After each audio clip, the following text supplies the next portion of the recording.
नमस्कार मंडळी, weight loss अथपासून इथपर्यंत या सिरीजमध्ये तुमचं सर्वांचं स्वागत. तुम्ही वजन कमी करण्यासाठी प्रयत्न करताय, दररोज योगा पण करताय, पण तुमचं माइंड क्लिअर नाहीये, मनात कोणतं गिल्ट आहे किंवा फिअर आहे, तर माइंड आणि बॉडीचा बॅलन्स कधीही होणार नाही.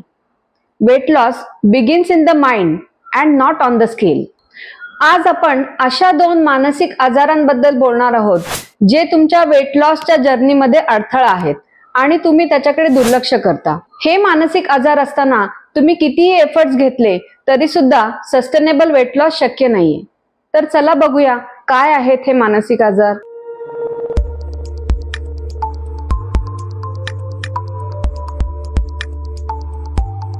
एनोरेक्सिया नर्वोसा या मानसिक आजारामध्ये त्या व्यक्तीला वाटत असतं की ती खूप जाड आहे, जरी ते बारीक असले तरीही.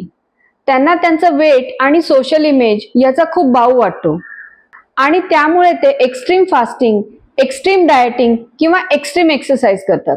बुलिमिया नर्वोसा या प्रकारच्या आजारात व्यक्ती बिंज इटिंग करतात, म्हणजे अनकंट्रोल्ड इटिंग करतात.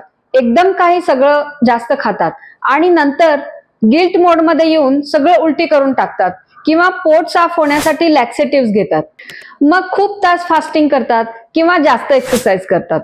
तर एकदम कमी खाणे, उपाशी राहणे किंवा एकदम खूप खाणे या सगळ्या सवयी आपल्याला खूप महागात पडतात. बघूया एनोरेक्सिया आणि बुलिमियाची लक्षणं काय आहेत ते. एनोरेक्सिया सतत कॅलरी काउंट करणं, जेवण टाळणं, खूप वीकनेस, हेअर फॉल किंवा पिरियड्स बंद पडणं, खूप वजन कमी होणं, खूप थंडी वाजणं, सतत आरशात स्वतःला बघणं आणि तरी सुद्धा मनातून स्वतःबद्दल डिससॅटिस्फॅक्शन किंवा नाराजी असणं. बुलिमिया गुपचूप खाणं आणि नंतर गिल्ट वाटणं, रिपीटेड वॉमिटिंग किंवा लॅक्सेटिव्हचा ओव्हरयूज, त्यामुळे होणारा थ्रोट पेन आणि acidity, facial swelling due to vomiting. Weight may appear normal, पण शरीरात वात, पित्त, कफ याचा खूप इम्बॅलन्स असतो. या दोन्ही आजारांचं मूळ आपल्या मनात खोलवर रुतलेलं आहे. तर चला बघूया खोलवर जाऊन याची काय कारणं आहेत ती. बॉडी इमेज इश्यूज, स्वतःचं शरीर नाकारण्याची भावना. आजकाल ब्युटी म्हणजे स्लिम टोन बॉडी अशी अनरिअलिस्टिक डेफिनेशन सोशल मीडियावर पसरली आहे. Zero figure culture, Instagram reels हे सगळं बघून मुलींना वाटतं की मीही अशीच दिसायला पाहिजे.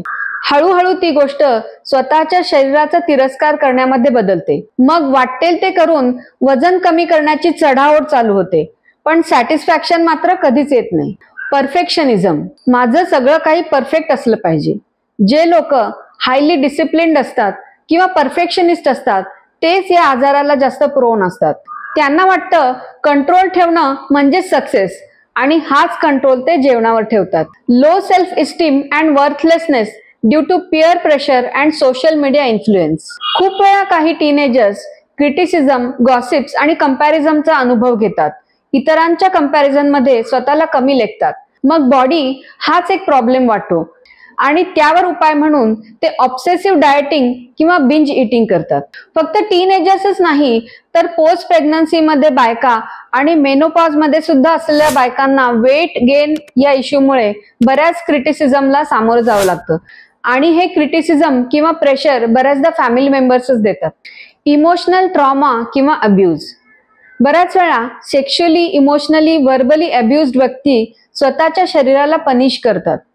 एनोरेक्सियामध्ये ते स्वतःला इनव्हिजिबल बनवू पाहतात आणि बुलिमियामध्ये गिल्ट आणि शेम याचं एक्सप्रेशन म्हणून बिंज पर्च सायकल चालू होते. सो अनप्रोसेस्ड आणि अनट्रीटेड ट्रॉमा हेच या आजाराचं मूळ कारण असतं. हॉर्मोनल अँड न्यूरोलॉजिकल इम्बॅलन्स, या मेंटल डिसऑर्डर्सचा सायंटिफिक बेसिस पण आहे. सेरोटोनिन, डोपामाइन या हॉर्मोन्सचा इम्बॅलन्स झाला की मूड, हंगर, क्रेविंग वर परिणाम होतो. एनोरेक्सियामध्ये हायपोथॅलॅमसची फंक्शन सप्रेस होते आणि त्यामुळे भूकच लागत नाही. Lack of emotional pain regulation skills, अनेक लोकांना आपला पेन एक्सप्रेस कसा करायचा हेच कळत नाही. त्यामुळे अँझायटी किंवा डिप्रेशन मध्ये जाणारे लोक हे बिंज इटिंग करतात. थोडक्यात काय तर eating disorders are not just about the food but they are about the feelings. Yoga सांगतो मन आणि शरीर याचं संतुलन बिघडलं की व्याधी किंवा विकार निर्माण होतात. दररोज प्राणायाम, मेडिटेशन, योग निद्रा यासारख्या उपायांमुळे मन शांत होतो, स्ट्रेस कमी होतो, अँझायटी आणि डिप्रेशन सुद्धा दूर करता येतं. माझ्या योगा थेरपीमध्ये माझं काम असतं की बॉडी अवेअरनेस, ब्रेथ अवेअरनेस आणि मेडिटेशन या टेक्निक्सनी त्या व्यक्तीचं स्वतःच्या शरीराशी रिलेशनशिप सुधारणं. सो योगा थेरपी म्हणजे शरीराशी मैत्री करून देणं आणि शरीरावरती प्रेम करायला शिकवणं. तसंच CBT म्हणजे कॉग्निटिव्ह बिहेवियर थेरपी सुद्धा आहे. थेरपिस्टकडे जाणं म्हणजे कमकुवतपणा नाही बरं का, पण एखादा आजार लपवणं हे माझं नक्कीच भ्याडपणाचं लक्षण आहे. Regular sleep, being in the company of good people, आपले आचार विचार सात्विक ठेवणं हे सुद्धा महत्वाचं आहे. आपण सोशल मीडियावर जे कंटेंट पाहतो त्याचा सुद्धा आपल्या मनावर खूप परिणाम होतो. And last but not the list, support system. आपले फॅमिली, फ्रेंड्स यांचं पाठबळ आणि ऍक्सेप्टन्स हा खूप महत्वाचा आधार आहे. जर ॲनोरेक्सिया किंवा बुलिमिया सारखी लक्षणे तुम्ही स्वतःमध्ये किंवा जवळच्या व्यक्तीमध्ये पाहत असाल तर प्लीज इग्नोर करू नका. टॉक टू अ काउन्सिलर किंवा मला संपर्क करा. आणि अशाच शारीरिक आणि मानसिक आरोग्याशी संबंधित व्हिडिओ बघण्यासाठी माझ्या चॅनलला सबस्क्राईब करा. धन्यवाद.